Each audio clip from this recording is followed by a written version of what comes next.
Can you believe we're up to day 12 of reading just 15 minutes every single day? As always, hydrate if you're reading aloud. And turn your timer on to 15 minutes. Open the book and read. According to a 2014 study in the Journal of Clinical Psychological Science, the tendency to rely on overgeneral memory impairs any ability to visualize specific future thinking.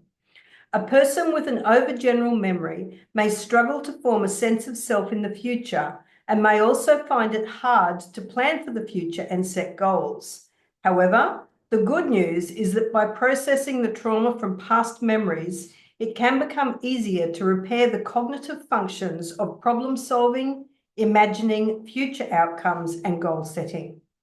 Depression, linked to trauma, is also associated with difficulties in retrieving specific past memories, making this process of mental time travel into the future difficult, and Tatiana had struggled with depression all her life. I gave her time and suggested the following strategies to help improve her memory retrieval abilities in order to better visualize future events.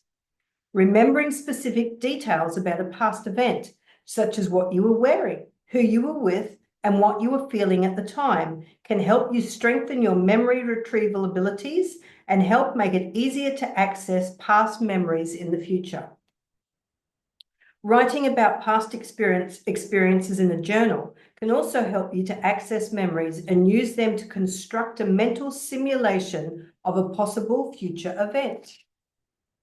Mindfulness practices, such as meditation and deep breathing exercises, can help you access memories. By focusing on the present moment and becoming more aware of your thoughts and emotions, you may be better able to access memories and use them to construct a mental simulation of a possible future event.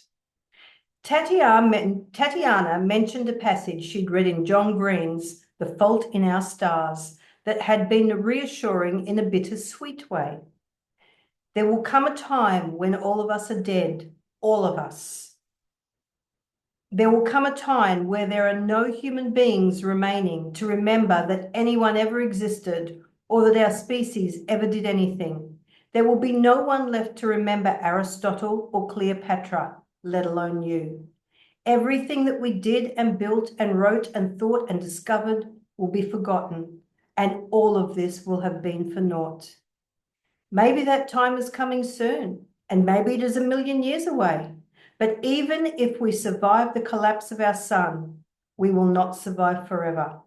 There was time before organisms experienced consciousness, and there will be time after.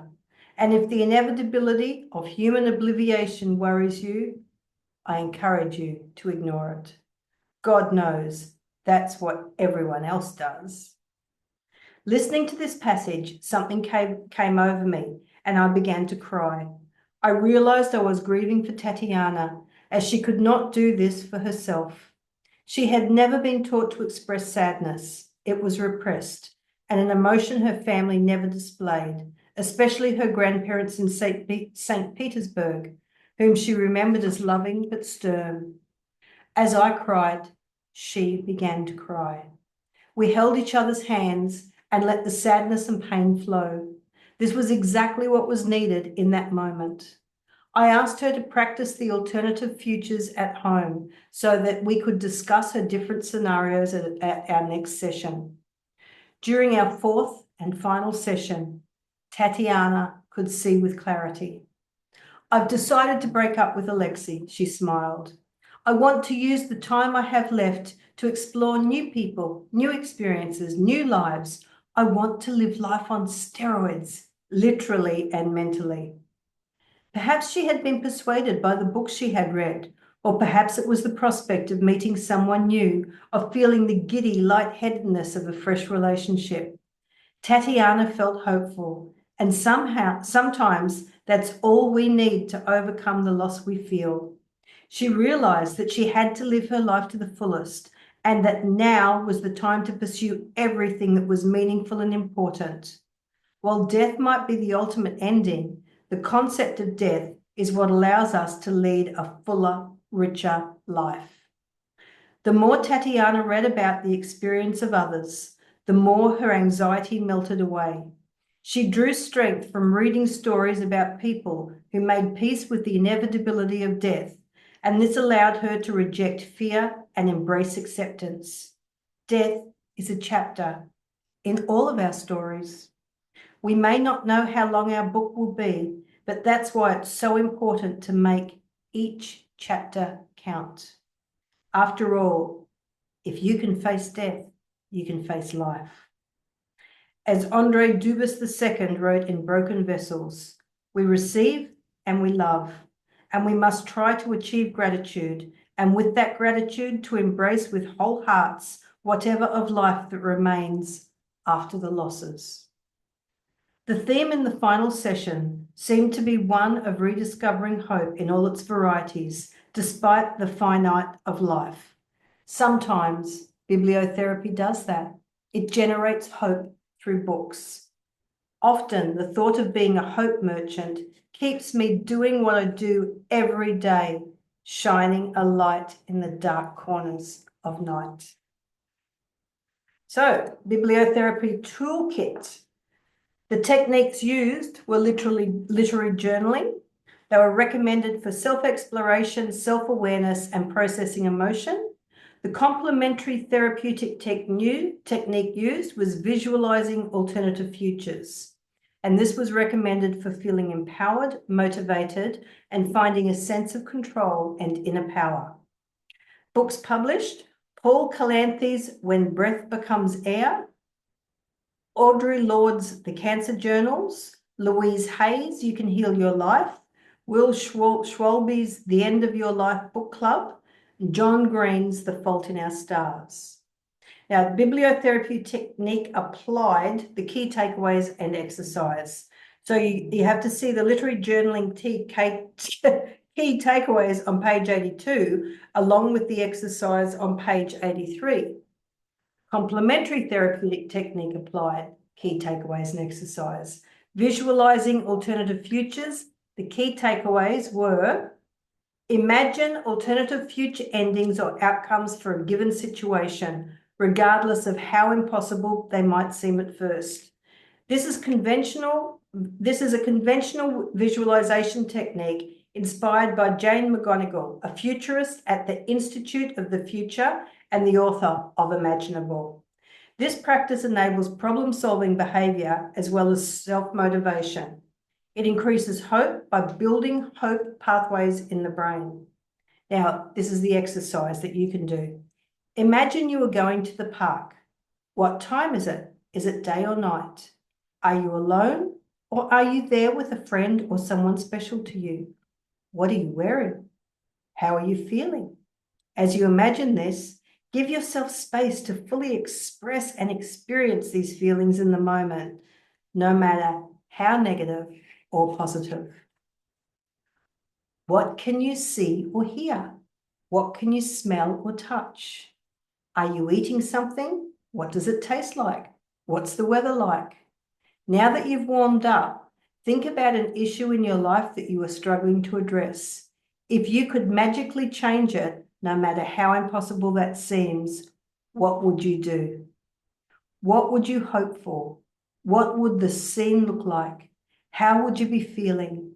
Try to bring in as much vivid detail as possible. If you're still struggling with your imagination, then practice remembering positive memories. Think of the time of day it was, what you were doing, who you were with, how you were feeling, what you were eating, smelling, touching. Engage all 5 of your senses in this. Practice makes perfect. The more you practice visualization techniques, the more focused and aligned to your goals you will feel. You'll experience a sense of agency and the power to change the things that are not working. Chapter 5, can you believe it? We're already there. Tessa, be a full person. Motherhood is a glorious gift, but do not define yourself solely by motherhood. Be a full person. Your child will benefit from that.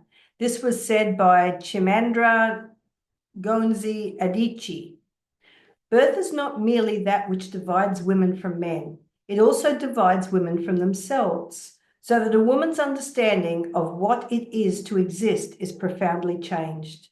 Another woman has existed in her, and after their birth, they live with the jurisdiction of her consciousness.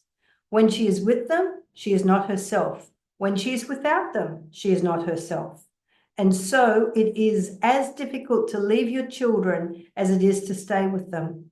To discover this is to feel that your life has become irretrievably mired in a conflict or caught in some mythic snare in which you will perpetually, vainly struggle. Rachel Kusk.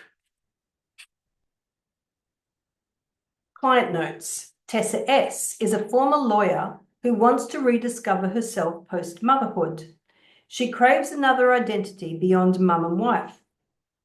Tessa feels trapped and needs meaning and purpose in life again. Slight anxiety, enjoys memoir, biography, and Russian classics and novels. When clients remind me of myself, I often have to stop myself from jumping in and providing advice and guidance that's founded on my own experience, as I have not really walked in their shoes or lived the childhood that they lived. Our realities must be worlds apart. Despite this, it can still be tempting to draw links between your own lived experiences. Tessa, like me, left the corporate world after having her first baby, Eva. She was 9 months into motherhood and struggling to reconcile her old life with her new one. It was as though a transformation had taken place overnight. She was no longer a woman who contained multitudes, but the mother, the wife, the daughter, the sister, the granddaughter, and the friend. Her role was relational. She felt that she didn't exist in her own rights, and a terrible loneliness settled in. She longed to work again, but in a more creative space than the world of corporate law. What she really wanted was a job that would give meaning and purpose, that would allow her to connect with the more artistic parts of herself that she had neglected. Tessa's desire to balance motherhood with work is something that women have struggled with throughout history. In Julia Baird's biography, Victoria, the Queen, she references letters and diary entries that highlight the Queen's frustrations with being held hostage to child rearing. She called this the Schessensite, or shadow side of marriage. The following extract is from a letter Victoria wrote to her uncle Leopold in response to his wish for her to have a large and happy family, as referenced in Baird's biography. I think, dearest uncle, you cannot really wish me to be the maman d'une nombreuse famille, for I think you will see with me the great inconvenience a large family would be to us all, and particularly to the country. Independent of that hardship and inconvenience to myself, men never think of, at least seldom think, what a hard task it is for us women to go through this very often. Another extract referenced by Baird is from Victoria's diary. Aches and sufferings and miseries and plagues which you must struggle against, and enjoyments, etc., to give up, constant precautions to take. You will feel the yoke of a married woman. I had 9 times for 8 months to bear with those above named enemies, and I own it tired me sorely. One feels so pinned down, one's wings clipped. In fact, at the best, only half oneself, particularly the first and second time. This I call the shadow side, as much as being torn away from one's loved home, parents and brothers and sisters, and therefore, I think our sex is a most unenviable one. While we have made huge strides over the past century when it comes to attitudes towards women and creating a more egalitarian society, the lives of women post-motherhood can still feel limiting and circular. Many women struggle with the idea that it's okay to do what makes you happy, even if that doesn't fit neatly with the expectations of the people around you. This is something I have recognized in many of my female clients. One of 4 siblings, Tessa had grown up in Somerset and now lived in Hamburg with her German spouse. Her own mother had been faced with the same dilemma decades earlier. After giving birth to her first child, Edward, Tessa's mother had struggled over whether she should return to work. In the end, she stayed at home until Tessa, who was the youngest, was 4 and ultimately managed to strike a happy medium by working part-time at the local council. However, 15 minutes already! Unbelievable! See you tomorrow. We're really getting through this. We're probably just about halfway through. Congratulations to you. The habit is forming. Bye.